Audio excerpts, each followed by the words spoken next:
The soup spoon stopped halfway to her mouth because the laugh was already out of her, low and helpless, and there was no calling it back into the silence of that long, candlelit table.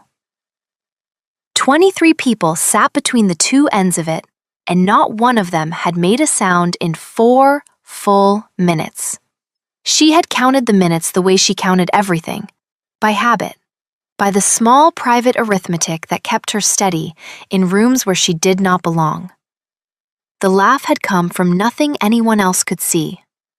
The footman behind the countess had, with the gravest possible dignity, set down a dish of glazed pears and then, in the act of straightening, caught the hem of his own coat on the carved finial of the chair, so that for one suspended instant, the most solemn man in the room stood half-bent and bound to a piece of furniture, frozen in an attitude of accidental devotion. No one else had been looking. She had. And so the laugh. Every head turned. She felt the turning the way you feel a draft find the back of your neck. All those faces swinging toward her with the slow synchrony of weather vanes in a changing wind. And she understood in the space of a breath that she had a few seconds to decide what kind of woman she would be for the rest of this evening, and possibly the rest of her life. She could lower her eyes. She could press her napkin to her lips and murmur an apology, and let them fold her back into the wallpaper, where guests of her uncertain standing were expected to remain. That was the sensible course. That was the course her aunt had spent 11 days on the long carriage journey drilling into her like a catechism. Be small, Margaret had said. Be grateful and be small. And perhaps no one will ask whose daughter you are. She was not even certain anymore whose daughter she was in the way these people meant it. Her father had been a man of books and debts in equal measure. And the books had outlasted him, and the debts had outlasted her, and that was the whole of her inheritance. But she did not lower her eyes. She sat with the laugh still warm in her throat, and she looked back at them, every one of them, and she was the only person at that table who did not look sorry. She had decided in those few seconds that being sorry for noticing the truth was a thing she had done quite enough of. It was then that she saw him. He sat at the head of the table where the candlelight gathered thickest, and he had not turned with the others. He had been looking at her already, before the laugh, perhaps, or in the instant of it.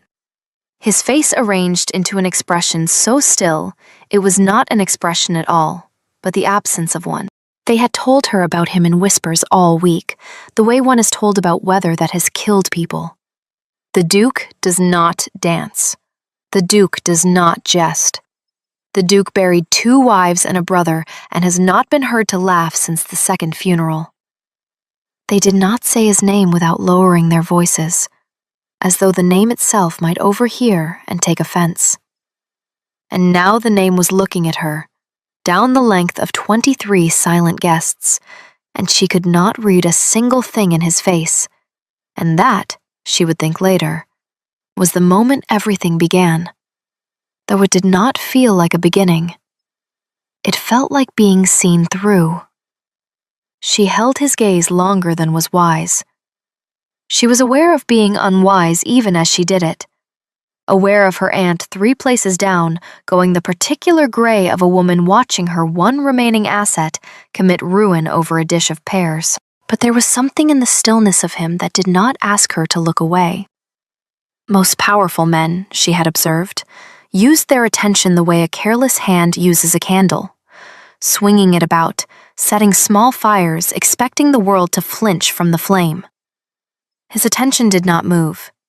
It simply rested on her, complete and unhurried, and beneath it she felt not scorched but, strangely, weighed, as a coin is weighed by someone who has been cheated before and means not to be again. Then the moment broke, because such moments always do, broken here by the Countess, who recovered her social footing with the speed of long practice, and observed, into the room at large, that the young ladies of the present generation found amusement in a great many things their grandmothers had found alarming.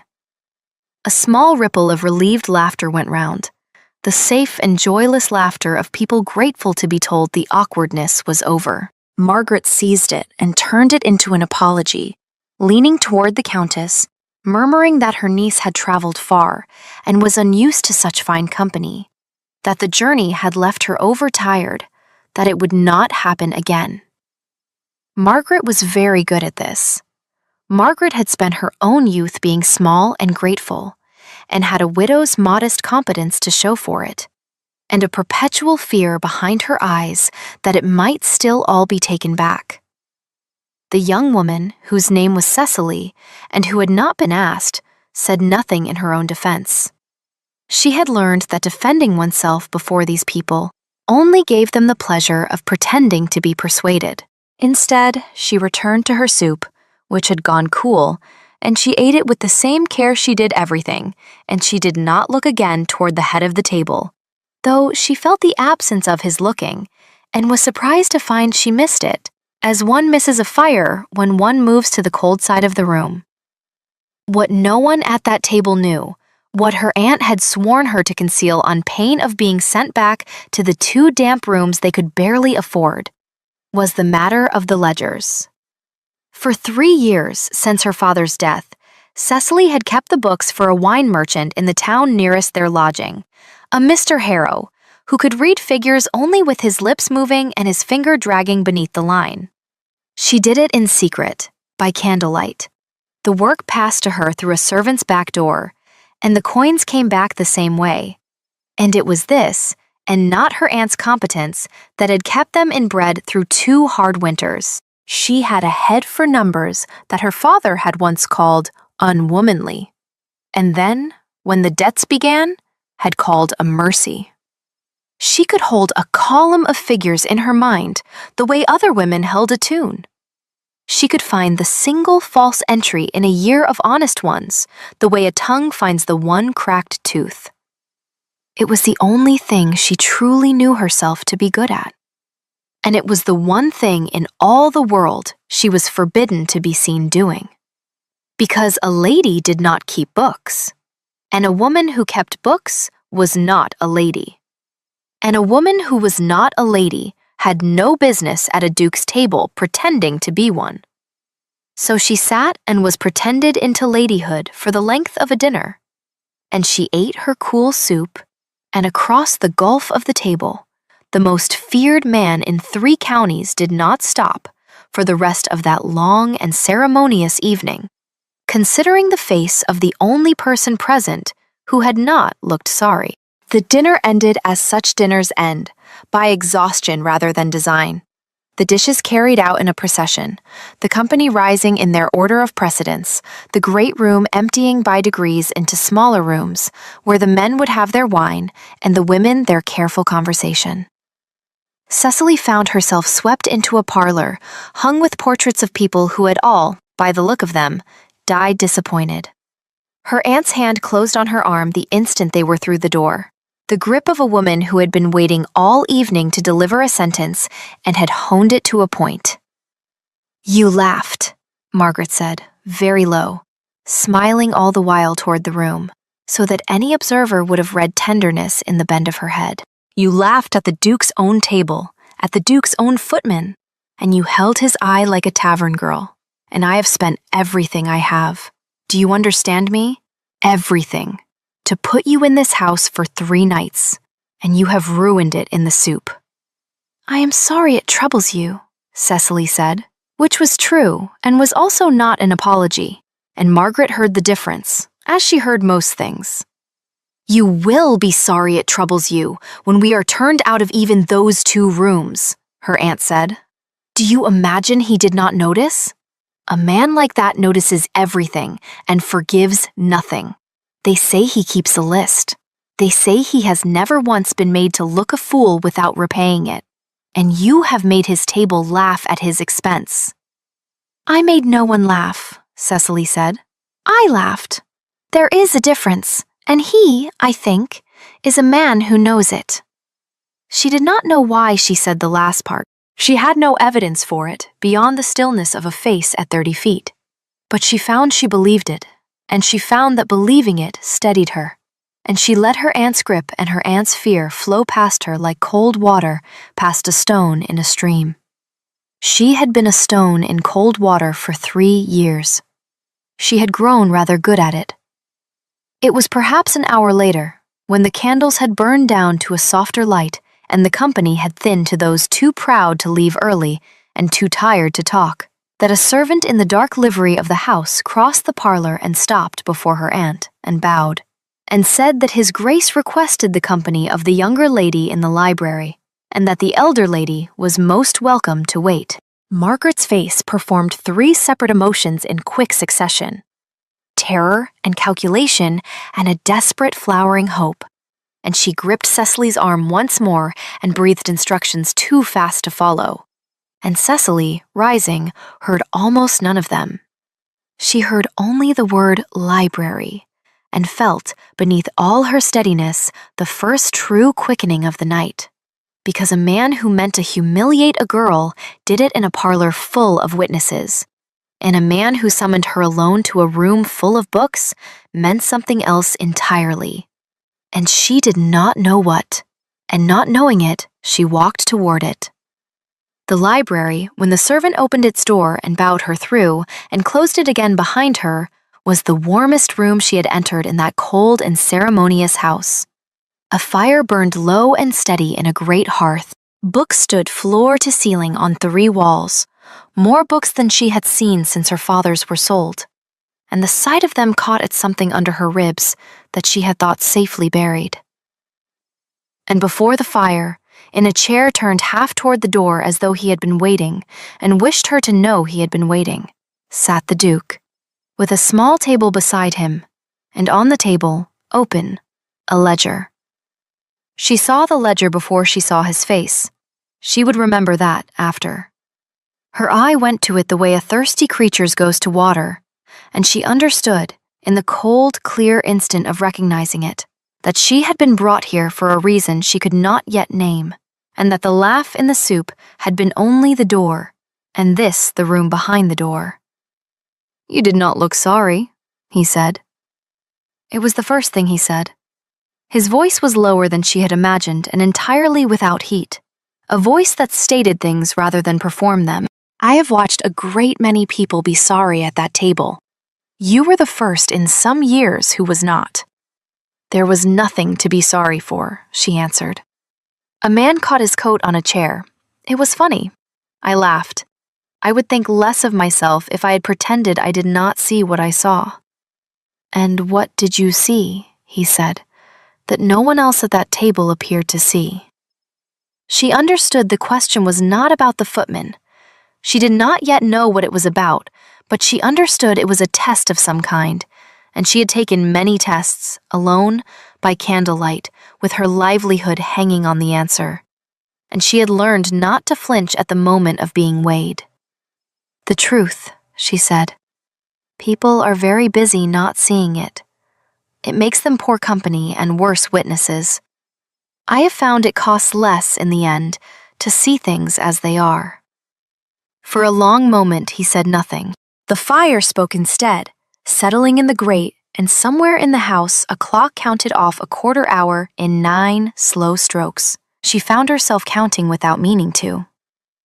Then he turned the open ledger, a half turn on the little table, so that the lamplight fell across the columns, and he said, in the same flat, unhurried voice, "Then perhaps you will tell me what you see here, because I have had 4 clever men look at these pages and swear to me they were honest, and I do not believe them, and I cannot prove why." She crossed the room. She knew she should not. She knew a lady did not bend over a strange man's accounts in a firelit room at night, that her aunt's whole campaign and their 2 damp rooms and the bread of next winter all stood between her and that ledger.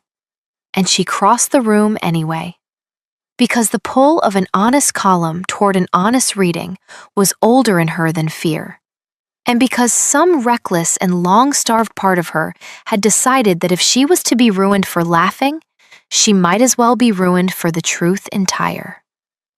She bent over the page. She did not touch it. She read the way she had taught herself to read, not the numbers first, but the shape of them, the rhythm, the places where an honest hand grows tired and an honest sum grows ragged. And she found, almost at once, the thing that was wrong because it was too smooth. Honest accounts breathe. These did not breathe. These had been written to be looked at, not to be true.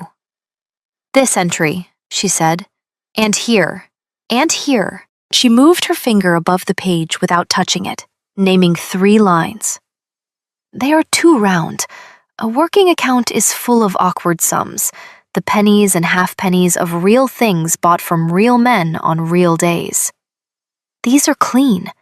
Someone has built you a house with no dust in it, and a house with no dust, Your Grace, is a house no one has ever lived in. These figures were not kept. They were composed, after the fact, by a man who knew you would only look at the totals and never at the breadth between them. She straightened. She had said too much.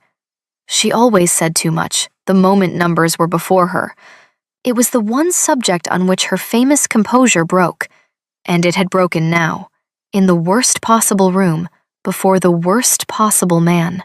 And she watched his still face for the verdict and prepared herself to be sorry after all. He did not look at her with anger. He looked at her with something she had no name for, because no one had ever turned it on her before. And it took her a moment to understand it was a tension of a wholly different order than the kind she had met across the table. That had been weighing. This was recognition. He looked at her the way she imagined she must look at a false ledger, finding in it at last the thing he had known was there and could not see, and the seeing changing everything that came after. "Sit down," he said. And then, after a pause in which he seemed to weigh even the courtesy, "Please." She sat. The fire warmed one side of her face. He closed the ledger but kept his hand upon it, and he told her, in that flat, unhurried voice that she was beginning to understand spent nothing it did not mean, that the accounts were his stewards, that the man had served the house 30 years, that 3 of those 4 clever men had been the steward's own choosing, and the 4th a friend of the steward's wife, and that for 2 years the Duke had felt the certainty of being robbed, the way one feels a draft in a sealed room, and had been unable to find the gap. He told her that he had not summoned her for the ledger at all. He had summoned her because she had laughed, and because a person who would laugh at the truth in a room that punished it was, in his experience, the rarest creature alive, and he had thought, watching her down the length of his joyless table, that such a person might be the only one in 3 counties he could trust to look at his accounts and tell him a thing he did not wish to hear. "I did not expect," he said, "that you would find it in under a minute." The 4 clever men took a fortnight each.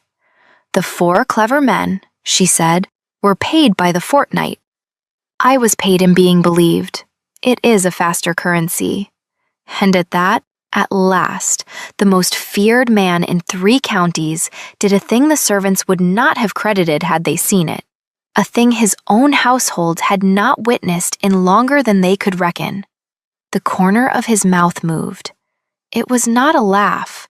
It was the distant relation of a laugh, the ghost of one, the place where a laugh would stand if the man still kept them.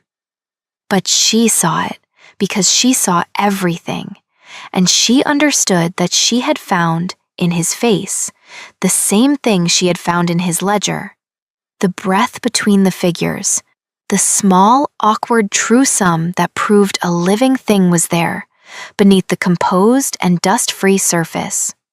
He was not a house no one had lived in. He was only a house that had been shut up a long time, against the cold, against the grief, against the long parade of people who had wanted things from him and called it devotion. They talked then, longer than either of them had intended, the fire burning lower and the clock counting its quarter hours unheeded. He asked her where she had learned to read accounts. and she told him the truth, all of it.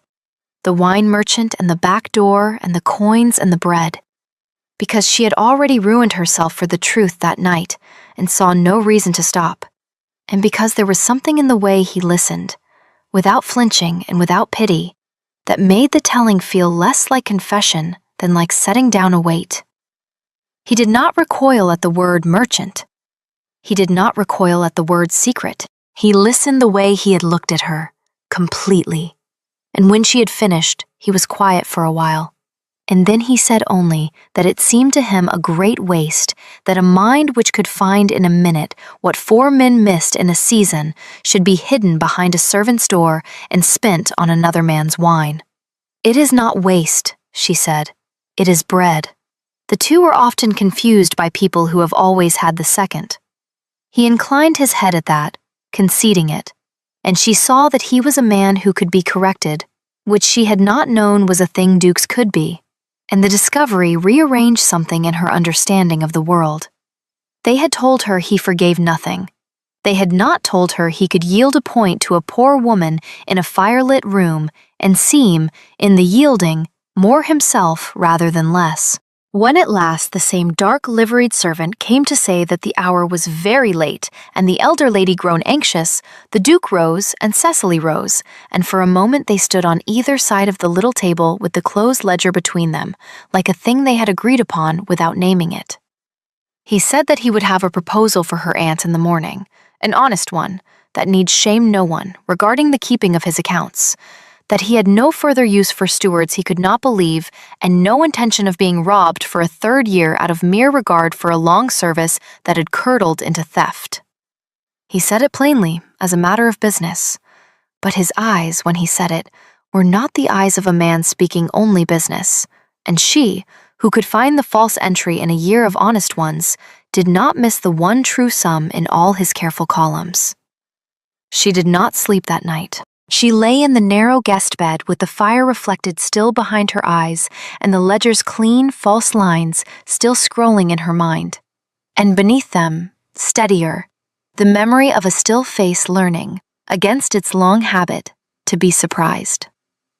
Her aunt, when Cecily returned to the parlor, had gone white, and then red, and then had said a great many things very fast, and Cecily had told her only that the Duke wished to speak with her in the morning, about a matter of employment, and Margaret had heard the word employment and gone white again, because in her world, a lady did not take employment, and a woman who took employment confessed thereby to not being a lady, and the whole fragile fiction of their 3 nights would collapse the instant it was spoken aloud in that house. But it was already too late for the fiction, and Cecily found she did not mourn it. She had been small and grateful for 3 years, and it had bought her 2 damp rooms and a perpetual fear. She was curious, lying awake, what the truth might buy instead. The morning's interview she was not permitted to attend. It was conducted between the Duke and her aunt alone, in the same library, and it lasted the better part of an hour, and Cecily spent that hour walking the cold gravel paths of the garden, with her hands folded and her heart performing arithmetic it had no business attempting. When Margaret emerged, she was a woman transformed, and Cecily, reading her face the way she read everything, could not at first parse the figures of it, for there was triumph in it and fear in it, and beneath both a kind of grief that puzzled her until, walking back toward the carriage, her aunt told her in a rush of low, fierce words what had been agreed. The Duke would retain her, Cecily, to set his accounts in order and to keep them after. She would be lodged in the house, properly, with a maid and a room of her own, and a wage that made the wine merchant's coins look like the small change they were. And Margaret would be settled too, given a cottage on the estate and a modest pension, so that her long campaign of smallness might at last be laid down. It was everything Margaret had crossed the country to win, and she had won it, and the winning had broken something in her, because she had meant to win it the old way, by marriage and silence and the careful hiding of all that Cecily was, and instead it had been won by the one thing she had spent 11 days in a carriage forbidding, the truth, laughed aloud at the wrong moment, before the wrong man, who had turned out to be the right one. "You will be talked of," Margaret said, and there was no triumph in it now, only the old fear worn down to something almost like love. "A woman who keeps a duke's books and lodges in his house. They will say things, Cecily. They will say the worst things." "Let them," Cecily said. "They will say I see what others do not. They will not be wrong." And so she did not go home to the 2 damp rooms. She stayed. The household, which had heard everything, watched her with the wary fascination one gives to a creature whose category is uncertain, neither guest, nor servant, nor mistress. A woman who sat in the library by day with the ledgers spread before her, and rose, sometimes, to find the Duke standing in the doorway, having come in quietly to watch her work as one watches whether one has learned to trust. The steward of 30 years was dismissed within the fortnight, and not gently. She found, in the end, 11 false entries spread across 2 years, a slow, patient theft dressed in the costume of devotion, and she laid them before the Duke one gray afternoon, line by line, the breath between the figures made visible at last. The Duke read them through twice, and then sat for a long while with his hand over his mouth. Not in distress at the money, she understood, but at the 30 years, at the long, warm lie of a service he had believed in, and she did the only thing she knew how to do, which was to stay in the room with him while it settled, and to let the silence hold, and not to fill it. The winter came, and the house that had been shut up against the cold a long time began, by small degrees, to open. It was not sudden, and it was not declared. That was not the manner of either of them. It happened in the way a fire is built, one piece at a time, with patience, with attention, with the willingness to wait for the catch. He took to bringing her books from the shelves she eyed, leaving them by her ledgers without comment, and she took to leaving in their margins small, dry observations he would find later, and, finding, keep. They argued about figures, and discovered they argued well, neither giving ground that truth did not require. She made him laugh, once, truly, in the 3rd week of December, at a thing she said about the late steward's accounting being the only place the man had ever shown imagination, and the sound of it startled them both, rusty and unpracticed and entirely real.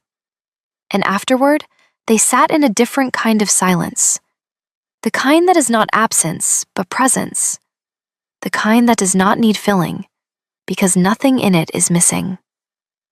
She thought, sometimes, of the soup, of the spoon halfway to her mouth, and the laugh already out of her, and the whole length of the silent table turning, and of how the sensible course had been to lower her eyes, and of how the entire course of her life had hinged on the few seconds in which she had decided not to be sorry.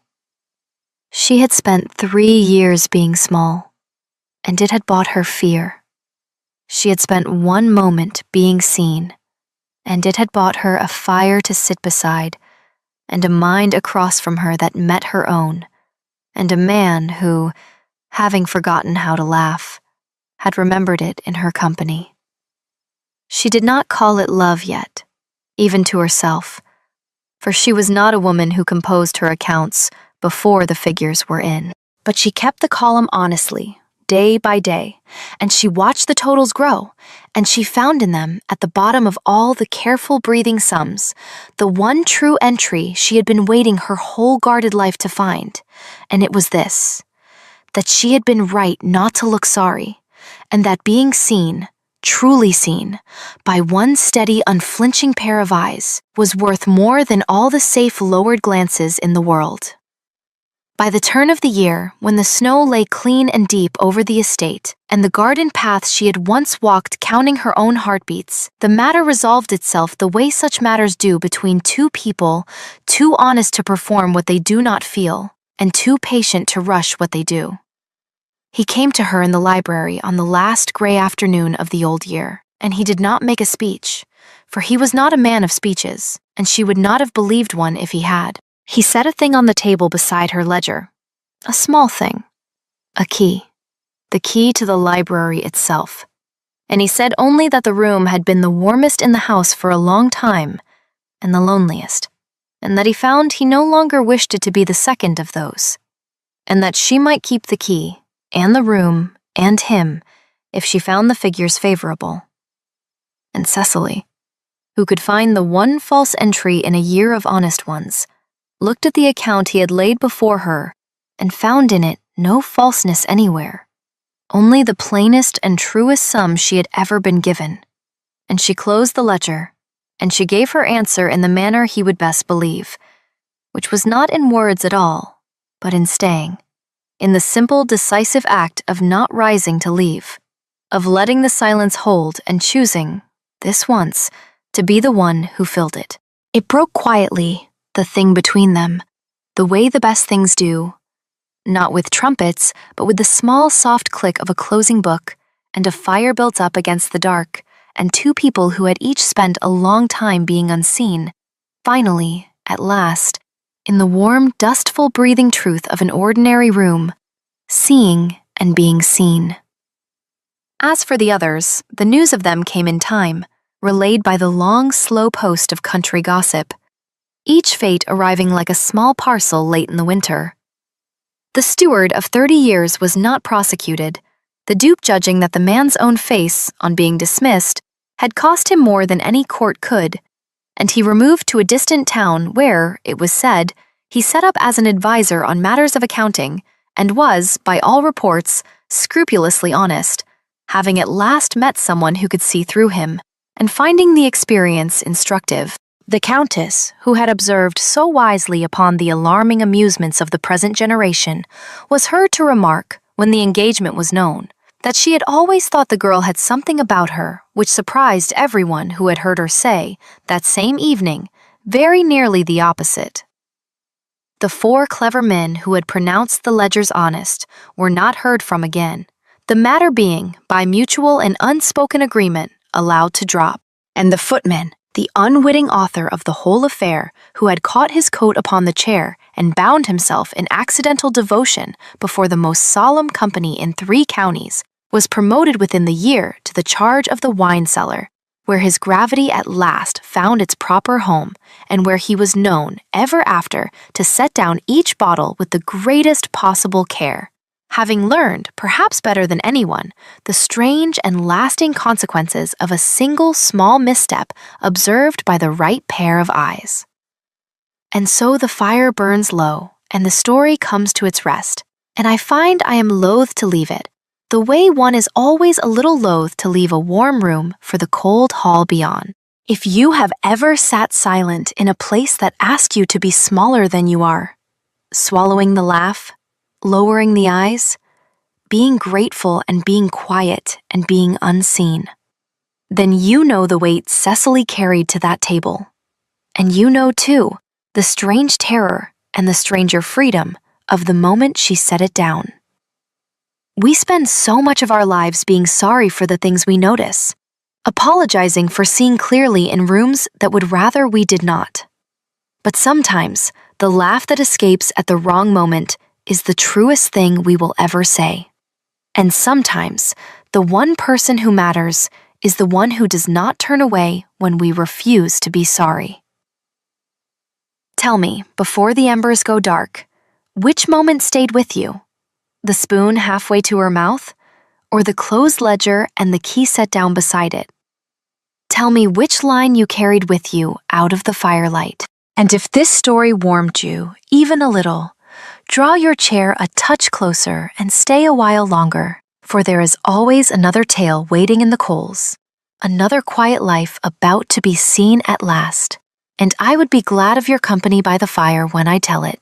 Rest easy now, and sleep gentle, and I will keep the fire burning until you come again.